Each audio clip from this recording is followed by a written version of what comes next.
Welcome to the Fit Vegan Podcast, the show where we help you optimize your health, fitness, and mindset on a whole food, plant-based lifestyle. My name is Maxime.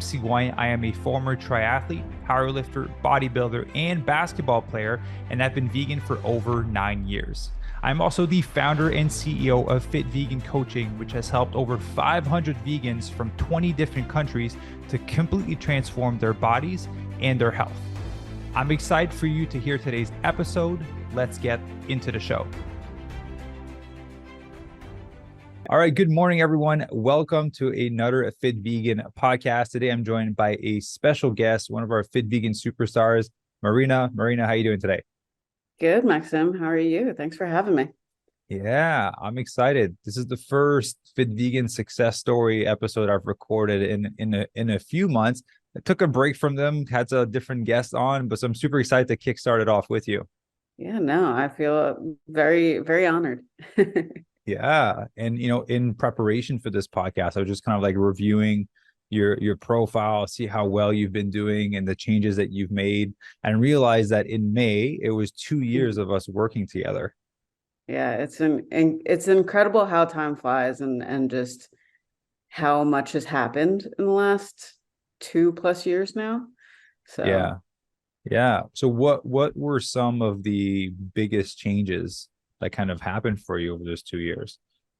So, I mean, since starting with you guys, I've gotten 2 new jobs. I went from being a consultant in my field and working with that one particular company, getting a full-time job with them, and then leaving them for another full-time opportunity, which ends up being a lot better in terms of work-life balance, stress levels, and all that. The overall change in terms of nutrition, health, just general feelings, and just progressing in my life. I think the last time we spoke, I was in a different apartment too. So moving I in would with say my it looks partner. different. Yeah. So moving in with my partner, and just taking the next steps in life. So Oh, it's been beautiful. a whirlwind. Yeah. And you've managed to stick through it all, right? You've managed to make it a lifestyle for yourself. Yeah. So like kind of share with me, like, and for the people listening, what are all the phases that you kind of went throughout those 2+ years now? Because we're already in September. Yeah. I guess the start was just, can I realistically do this? Not knowing if I could cut, especially dairy was a big part of my life. I had already cut down a lot in terms of meat and other products. So it's a big part, especially in the Italian culture, because I'm half Italian. Mm-hmm. So trying to stay away from cheese during holidays was very difficult, but I didn't think I could do it. I didn't think that this could be for me as in terms of long term. I wasn't sure how my family would react. Yeah. And then through the trials and tribulations, they've kind of accepted it at this point, and they're just like, okay, what new thing is Marina bringing this time? Because and I just also found a different love for cooking Yeah. through this. It takes a lot of time, especially chopping.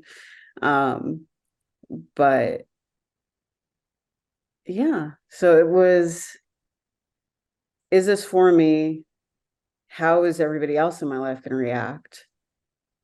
And then it eventually went to, yeah, this is for me. I love how I feel.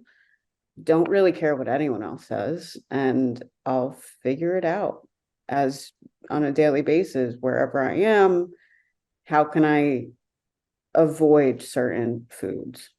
Yeah. So what was the point for you that was like, this is for me? I think that the difference in energy,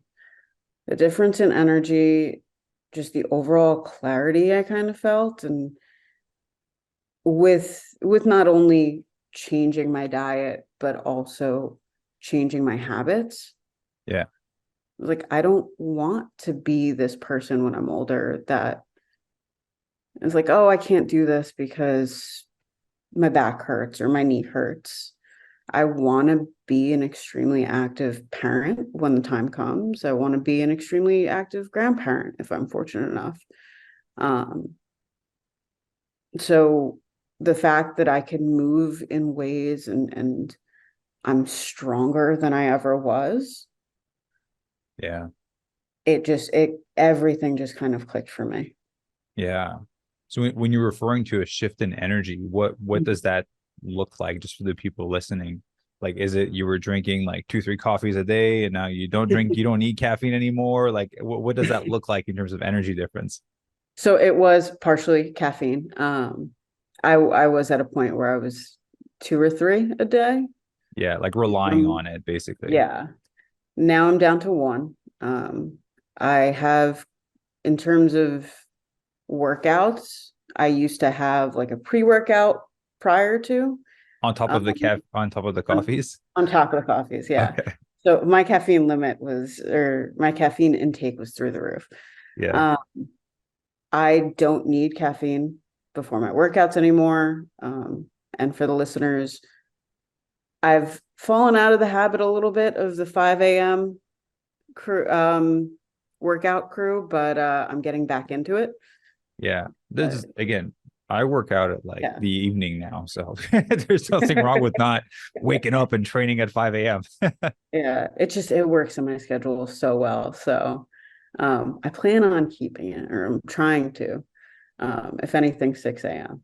But I don't drink caffeine prior. I have electrolytes, 16 ounces of water, and I'm out the door. Yeah. So I'm like, it's that. It's also, with all of that caffeine intake, I was drained by the end of the day because I was running Yeah. myself down. Um, so reducing the caffeine and getting the energy through my habits as well as the food I'm eating, I was able to do more like after work. I didn't feel completely dead by the time I got home and, oh, now I have to cook dinner, or oh, I need to quickly change and get out the door for something else. And I end up falling asleep for 20 minutes. I'm not doing that anymore either. Yeah, that's a huge shift, and I'm sure your adrenal glands are very happy that you're not abusing caffeine as much as you were before. Yeah, It there's seems like it. right. It's so addicting because your body gets used to it, and then you're like, well, I have 2 cups, and now I'm kind of still tired, so let me go for 3 cups, and over time you adjust that, and you go to 4. I Yeah. remember a time in my life where, in my younger days, I used to blend Red Bull with my pre-workout. Like Oh, I was at that level of like caffeine intake. Now I don't drink coffee at all anymore, but yeah. that was like very much reliant on it. And you're wondering why you're always tired. You're like, I feel energized. You don't. It's a fake spike that you're getting every time you drink coffee. Yeah. I'd love to Yeah. talk about the aspect of your parents because you mentioned there were like there was a moment where like this is for me, which we just explored, and the other one was like dealing with family members. I'm aware that culturally everyone has a different emotion or attachment when it comes to nutrition and food and it being like a family thing, it being a social thing. So how did you first handle that with them at the beginning? Because yeah, I used to live in Italy. It's a lot of cheese over there. Yeah. So I kind of told, at first I wasn't even using most of the like fake cheeses, Mhm. or the processed cheeses that come out. And I was just kind of avoiding them. And whenever I went over to my parents, I would just bring my own food. Yeah. And they were a bit used to that just because I did that prior to joining the program. I was meal prepping insanely. Um, so I was at the point where I was going to tailgates to watch my brother's games, and I had my salad because I was counting my macros. So they were very used to me bringing my own meals.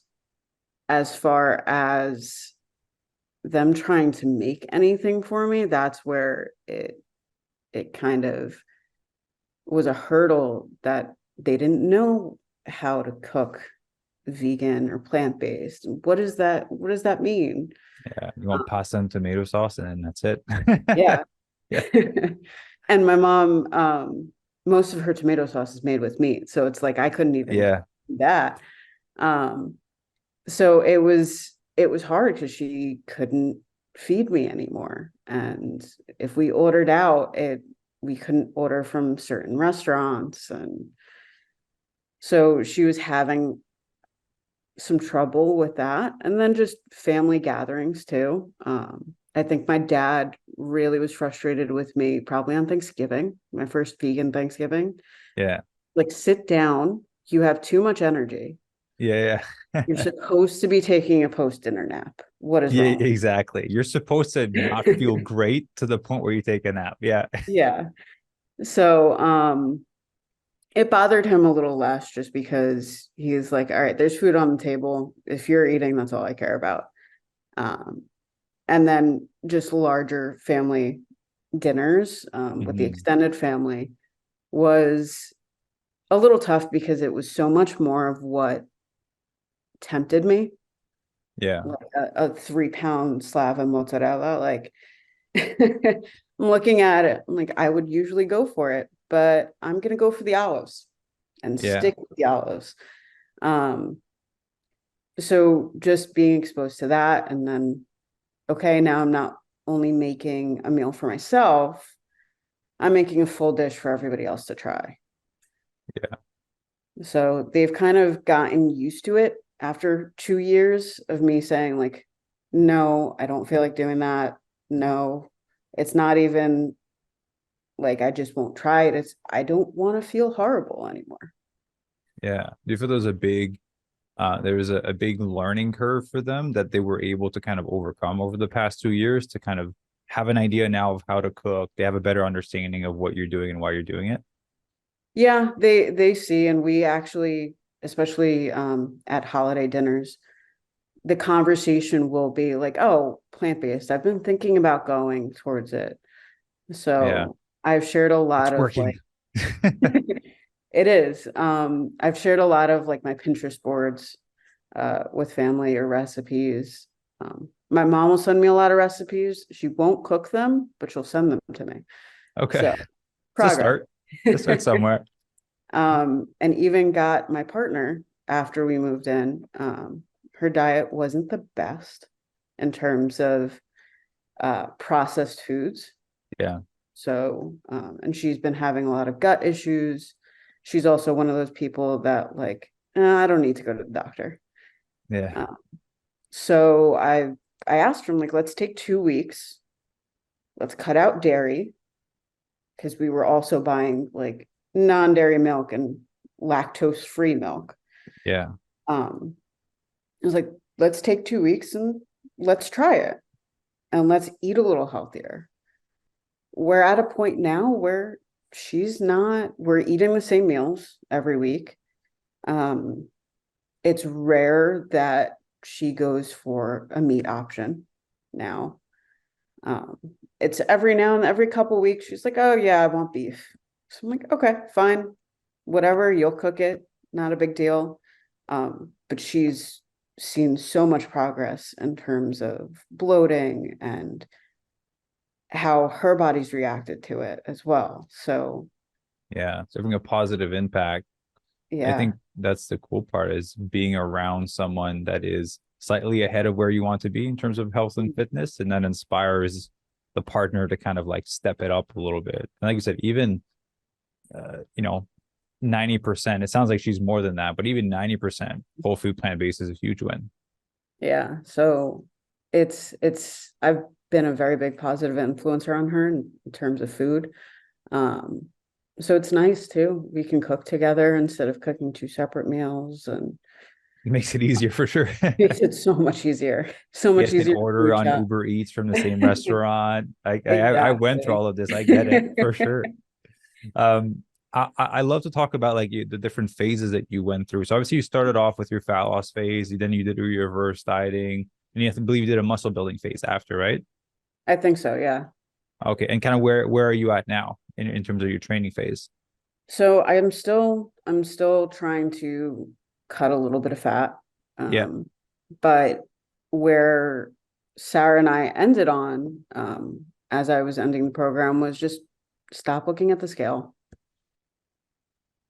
Yeah. And mentally, it's been, I think, 3 months not looking at the scale, and I feel so much better. There's not a lot of negative self-talk in terms of like, you need to lose the weight. I don't like how I look. It's yes, I do want to continue changing how I look. Did I hit my goal number? No, but I'm okay with that, Hmm. which I never thought I'd say. Yeah. Um, so I think I'm more so in a muscle building phase as well as cutting some fat. Um, and I'm just taking it day by day and enjoying it to the point where just came back from a hiking trip or a camping trip and I wasn't sore at Yeah. all. I was loving every minute of being able to move and hike. I think we did 15 miles over 3 days, which I would have liked a little bit more, but we did what we could and it was an amazing trip. So to get to that point where I'm not so self-conscious and I'm not um and I'm just working on where I want to what I want to see in the mirror and just it's really nice Yeah. Do you feel that going through the program or through that process has helped you to improve your relationship with yourself, with food, and with fitness? without a doubt. There's a huge mental aspect of the program that you're not expecting when you join. Yeah. The um surprise. It's a yeah. bonus. That ends up just changing. If you really buy into it, it changes the way you think about food, dieting in general. Um, I Hmm. don't like the word diet anymore, particularly. It's a lifestyle change. Yeah. Um, and it's like I'm okay to cheat every once in a while and have not such a great, healthy, nutritious meal, but still plant-based, still vegan. Just a Beyond Burger or like I'll cheat and I'll be okay with it, which coming into the program I was not good with whatsoever. The shift in mindset has been so large that it changes the way you truly think about how you go about your day in life. And Yeah. no one expects that coming into this program. Yeah. It makes me really happy to hear that because you're right. A lot of people, when they come in, they would beat themselves up for a full weekend or a full week if they had one meal where they slipped up. Yeah. But at the end of the day, it's like, whatever. You had a Beyond Burger. Cool. Just go back on track the next meal. Like that's the end of it. You don't need to trying to compensate with more exercise or trying to cut more food or whatever it may be. Yeah. Ultimately, just winning the next meal. So talking about winning the next meal, I had a lot of quotes throughout the years that I've shared in the program. I'm curious, what are the ones that stuck with you the most that you still use now post program? I mean, winning the next meal is the biggest one. That helped me get through a lot of my uh, issues with holding on to meeting my macros on a daily basis. Mm-hmm. I think that was the biggest one that affected me, honestly. It's a good one. Yeah. And also to there was something you said, I can't remember the exact quote, but it was about compounding. Consistency compounds. Yeah. Yeah. So the fact that it's like, yeah, today you may not be where you want to be, but don't let that stop you moving forward. If you keep doing this, it'll happen. Yeah, absolutely. And the fact that you've done all this internal work as well throughout the program, makes it easier for you to do the right thing now, right? Like just for I'll explain this for you and for the people kind of listening also. Like when you first got into the program, a lot of people are in the same place. They want to lose weight, they kind of want to look a certain way. But if they waver off by 1% off perfection, most people will beat themselves up. And then it makes it harder for them to do the right thing to achieve the outcome that they want. But now with where you're at, and then that's kind of like our goal with every members is bring you to a place where you've done the internal work that when you do slip up, because undoubtedly it will at one point, like life happens, there's stressors, you're traveling, there's social events, like something's going to happen somewhere. If you're able to be in the right state and have done the work, like you just said, had a Beyond Burger, cool. All right, I'll just win the next meal. You will get to your goals so much faster by doing that, but you have to get to a mental place where you're okay with having made a slip up. Yeah. Right. And that takes work. And that's what a lot of people don't consider when they look at transforming their body.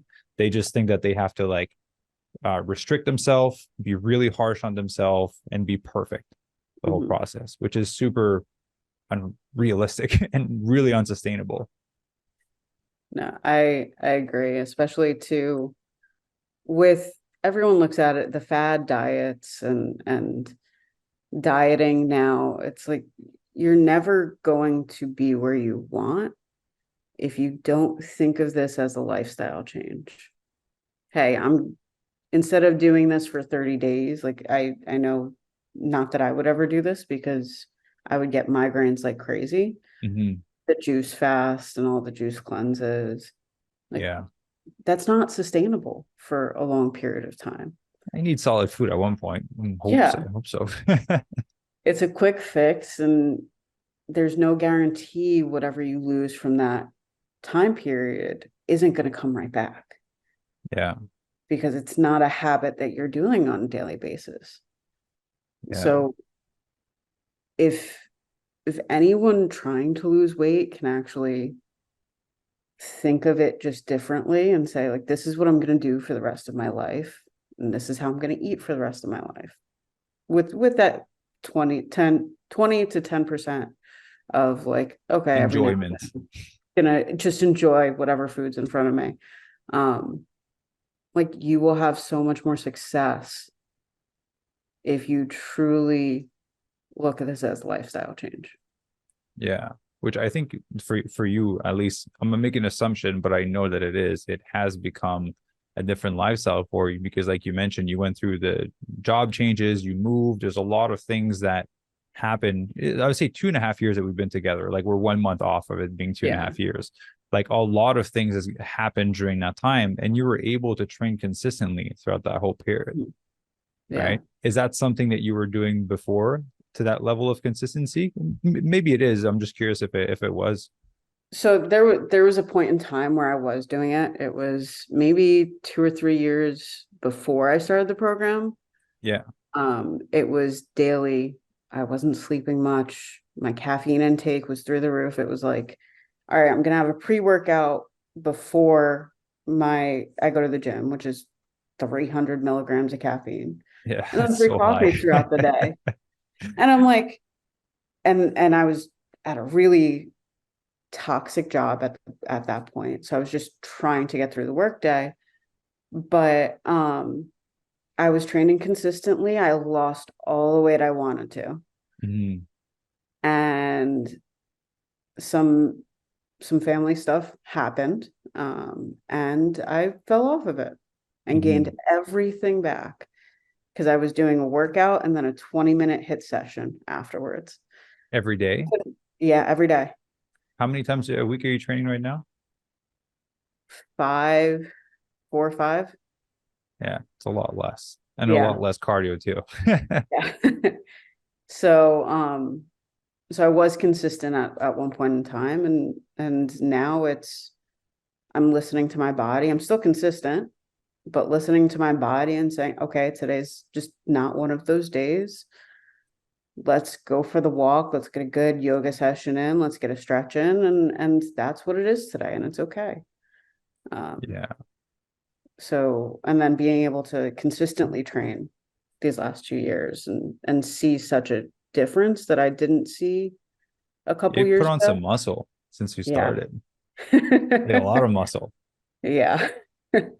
Yeah. It's, that's the thing with the scale though, like you mentioned earlier. You could, I'll just grab an example because I have the stats in my head really fast. Like Dr. Lori, who we're coaching for transformation, she lost 7 pounds on the scale, but she Mhm. dropped 7% body fat. Yeah. So like she lost more than 7 pounds, just like you lost more weight than you actually that the scale reflects, but because you put on so much muscle, that's Mhm. driving the scale in the opposite direction. Yeah. That's why like solely relying on the scale is super unhealthy Mhm. because it's just one point of data amongst every other thing that we have to like look at. Yeah. But if you just obsess over that number, like, yeah, you're gonna get stressed. You're like, oh my God, I'm not losing weight. I'm like, you put on a pound of muscle. You should be pretty happy about Mhm. this, right? Like people work hard for that. Go Yeah. go go tell a bodybuilder that you're angry that you put on some muscle. He'll be like, no, give it to me. I'll take it. Exactly. No, we had to look, and Sarah actually had to pull my pictures up, and she's like, I don't think you understand how much muscle you're gaining through this process. Yeah. And yeah, you're gaining, but like you're the scale is never going to be the most honest answer Hmm. because it's not going to tell you what percentage, not every scale does, Yeah. what percentage is fat versus what is muscle. She's like, look in the mirror. Look at what you see. How different is it? Like, yeah, yeah, you're right. You're Yeah. right. Okay, so we're just not going to look at the scale for the next month. Yeah. Honestly, that helped me so much. Yeah. So talk about Coach Sarah. How was it to work with Coach Sarah throughout your process? Oh, awesome. We are scarily similar in ways. So having someone who really understood where I was coming from in my journey was so helpful. So helpful. And I told her, I'm like, we're even though I'm not in the program, can we still like chit chat every now and then? Yeah, of course. That's why we keep you on the app after. So everyone Yeah. can kind of like stay connected. Yeah. So but no, it was always good conversation. She's made me realize so much throughout this journey and helped me change so much that I'm forever grateful. Yeah. Do you ever attend the post alumni monthly group calls? I have to. I'm in a phase where I could care less about my phone. Okay. Um, Oh, that's a good phase to be in. so yeah, so it's been hard to keep up with everything.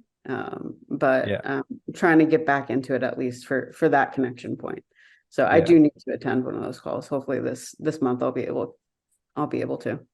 Yeah, yeah. Well, I'm happy that your program kind of ended when we did because that's a new thing, right? That we're just keeping everyone on the app after they're done the program Yeah. and get access to the group call replays and a live group call every month and a community chat. Has that been helpful post as much as you're not on your phone now? Have you find that helpful to have that resource still there? Yeah, because I mean the big part it's not just the personal connection with Sarah being able to have access to you, Coach Nicole as well. Um, the big part of it too is the community. So to Hmm. have that still as we're no longer in the program, it's so helpful because some days that's what keeps you going. Yeah, it's definitely a piece of inspiration. Yeah. When you're on those down days and you see everyone doing their workouts, like, damn, they're in the same boat as me. I might as well go do my workout. Yep. Um, so I'm curious. So for the people listening that are potentially at the beginning of kind of where you're at in your journey, or potentially that have not really been doing anything, what are tools or things that you've learned throughout your 2.5 years together that you can pass on to them for them to kind of get started on their journey? Um, if you're just starting and you're in the program, take meal prep seriously because if you don't, you're gonna find yourself middle of the week and oh, I don't have the energy to cook or I don't have the time to cook. So you're gonna go off and since you're starting, you haven't really taken the when the next meal Yeah, like super super seriously and it sucks those days when you're just starting out yeah, if you feel like you failed yourself and it's like if you just took a little extra time to do that meal prep, you'll be set for the rest of the week. Yeah, So which that, I also want to mention that it's something we didn't have when you first started, but yeah. we just did a partnership with a meal prep company which Ooh, is like it's oil free, it's whole food, plant based, like no fake meat, no fake cheese, over 20 grams of protein per meal, and they ship wow. everywhere across the United States. It's like it's the cleanest company I've ever found. That's why I was like, do we need to do something together? Because this is like how we tell our members to eat is what you guys make for meals. So I got Yeah. a bunch of them in my fridge. Oh I my use God. them, yeah. So it's That's super perfect. handy. Yeah, super busy weekends, especially like when I was moving, I did use some meal prep companies and I was like, I'm starving. Yeah. I'll send you the link for it because we Yeah, have a please. special discount for our members. Yeah, please do. I'd love that. Yeah. So beside the meal prep, what are Um, other tips that you can kind of pass off to people? Like just one that I can point out is the difference between just focusing on doing a ton of cardio to lose the weight versus strength training. How has that shifted for you? It was difficult at first, um, but the way you do cardio in the program, it doesn't drain you. Hmm. So, and I don't think a lot of people understand that you're not supposed to feel like you want to die after after you do cardio. Um, so it's annoying at first to try and slow down and do things the way that's recommended, Yeah. but it's so helpful. I used to get headaches when I was running on my like before the program. Yeah. I used to get headaches if I pushed myself too much or like it was too hot out. Now I'm like, I could go 6 miles. I'll take my time. I'm gonna enjoy this. Yeah. So it's a different relationship with cardio too. Like you actually enjoy it rather than despise it and not want to get started. Um, and having the ability to do it on whatever machine or avenue we wanted to was super helpful. Yeah. To have that freedom. Yeah. How is the relationship with strength training? How has that changed? How has your workout style changed? It didn't change much from a couple years ago. Okay. Um, but now I'm like, okay, I don't always like cardio once a week. That's okay. So, and You're not also, relying on it anymore yeah, to be the main driver in the fat mhm, loss. yeah, I'm not relying on it as well as um the one thing that has changed with strength training has been it's okay not to feel sore, like super sore where Have a it's hard time painful to living sit your life. down. Yeah. To not train to that extent. Like Yeah. I can move after leg day. This is strange. Yeah. Um, so that's the biggest part of like the strength training relationship that's changed is not pushing myself over the line. Yeah. And you still put on a lot of muscle and got a Yeah. great shift in body composition throughout it, right? Eh, Yeah. It's people we think that more is better, right? So therefore we think that more intensity, more volume is better. And we feel that if we're not completely dead after it, it wasn't a Yeah. worthy workout. But Hmm. at the end of the day, it's not about like literally killing yourself in the gym. It's about like being efficient with it and letting your body recover so that it can grow and heal. Yeah. But yeah, I used to have that mindset. And that's why I made the program a little bit different because Yeah. like, yeah, you can't like sit down, you can't sit in your car, you can't do the stairs. Like yeah, that's not a way to live to always be that sore. Exactly. And at least for me now with work, it's easier to find a stairwell than it is an elevator for the four Yeah. floors we have. So if I do an intense leg day and I can't move, I'm not going to get a fork for lunch. Yeah. Yeah. Yeah. um, so that's probably the biggest. And also just to slowing down the movement. It Hmm. didn't have to be fast. I didn't have to potentially hurt myself, and the change in form too. Um, I paid more attention to that because it was, if I get the form right, if I go slower, I'm engaging the right muscles and they will grow, and they have. Yeah. So Yeah. I'm sure that sounds like very weird to some people listening. They're like, I don't have to do like sprints and crush myself in the gym and to get results or rely on cardio or work out 6, 7 times a week. Um, yeah, I'm really happy that your mindset shifted in that. yeah. I'd love to talk about mindset, psychology. What is, in terms of like your piece of advice, because now you have 2.5 years of experience with us, so you've learned a Hmm. lot throughout that process. What is something that you wish you would have known that you can share with young Marina? Because there is a young Marina listening to this podcast episode somewhere in the world, because we're in like 20 different countries. So there's someone in the world that is in your shoes or that's connecting to your story. What is the piece of advice or the little mindset thing that you wish you had when you started this whole journey?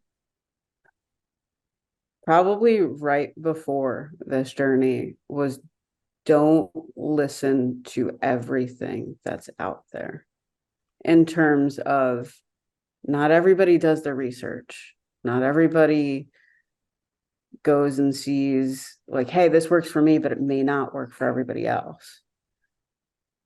You're unique. And yeah, not everything is going to work for you, but something will, and you just need to take the time and find it.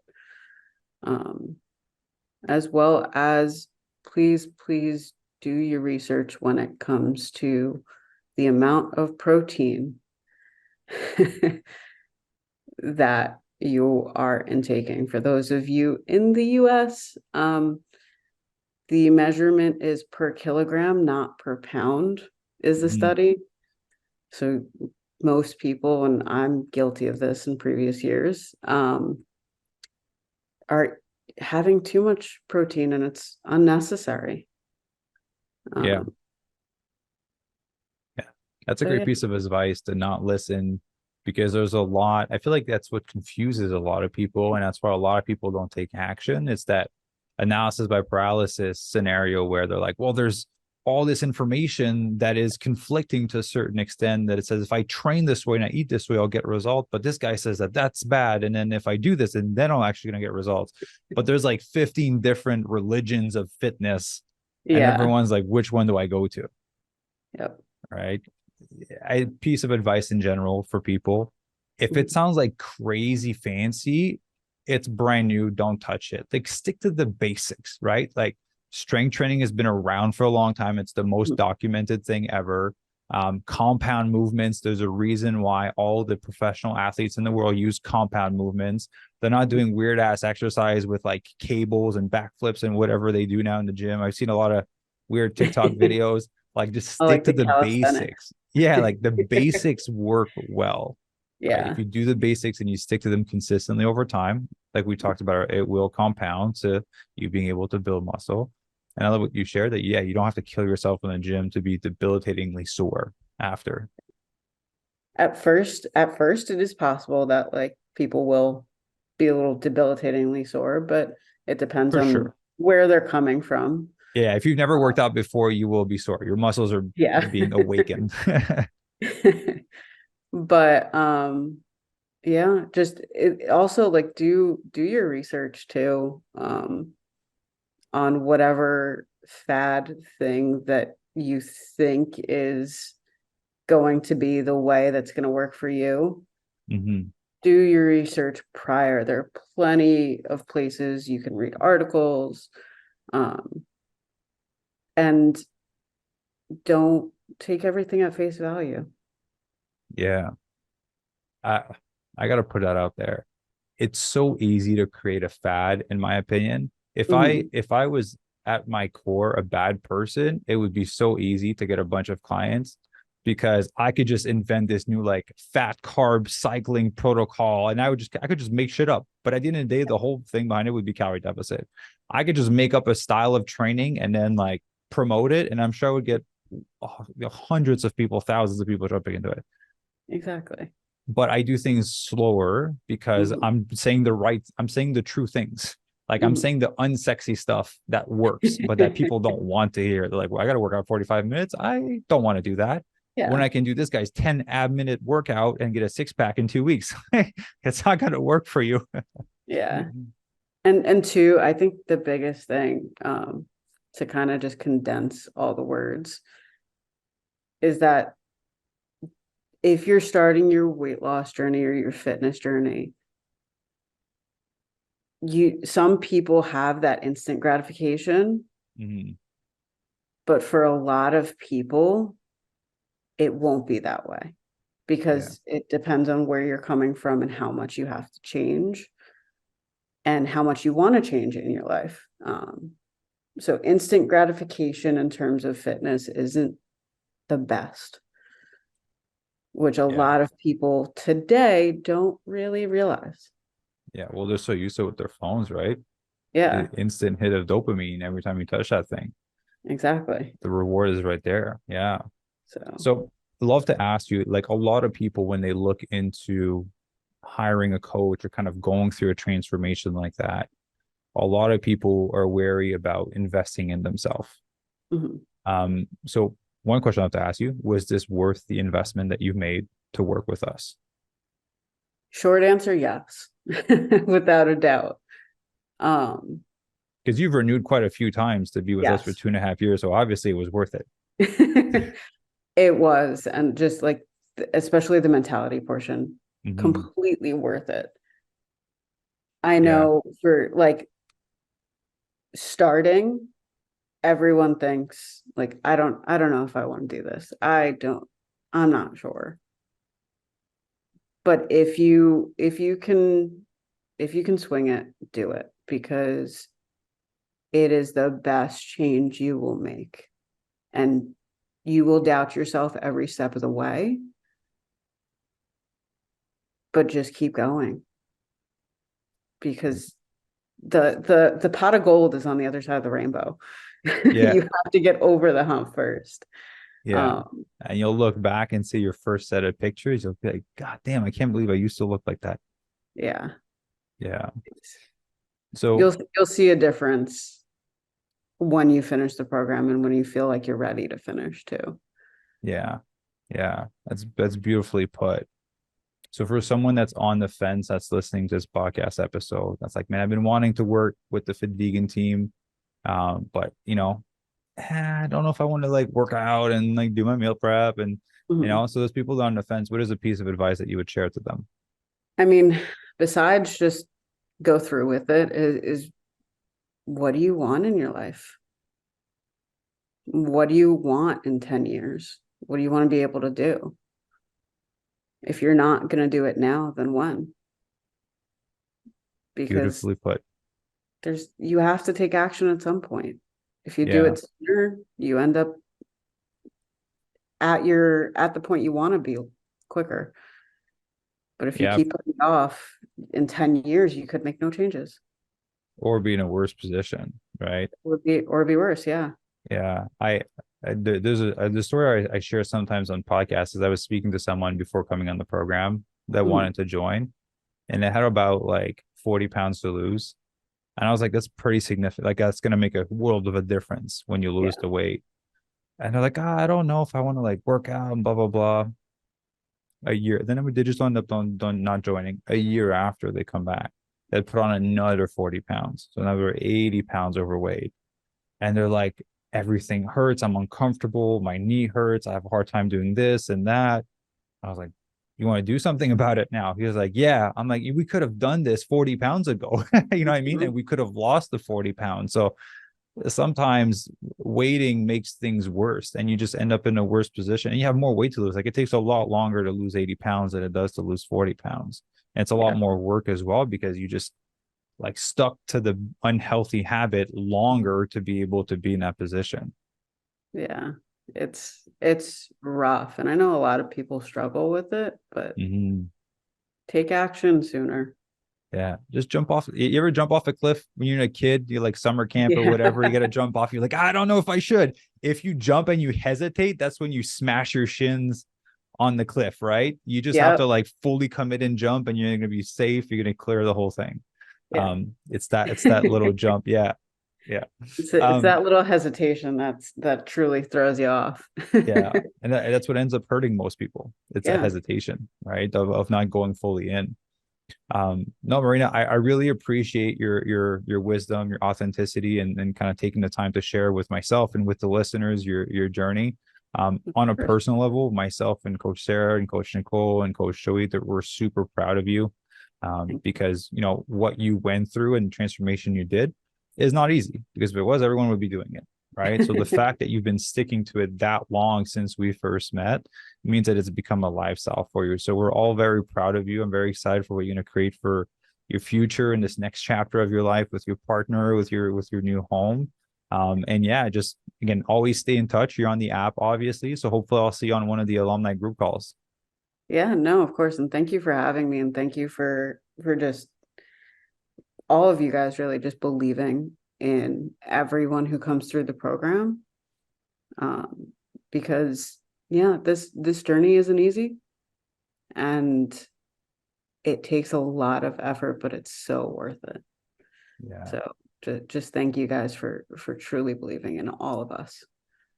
Yeah, of course. Well, I want every single one of y'all to succeed. And like I mentioned, the big goal behind it is I want to reduce your risk of chronic illnesses and cancer and heart disease for everyone. So to me, that's what's in it for me, right? We'll get you lean, but I know that I'm helping you reduce your risk of chronic illnesses. Yeah. Yeah. And for the people listening, I want to say massive thank you for listening to the episode. If you want to obviously join the program, there's a link down below for you to book your free call with us. If you want to join our free Fit Vegan Facebook community, there's a link down below for that. There's free recipes down there. So just click on all the links, enjoy yourself, and we'll see everyone in the next episode.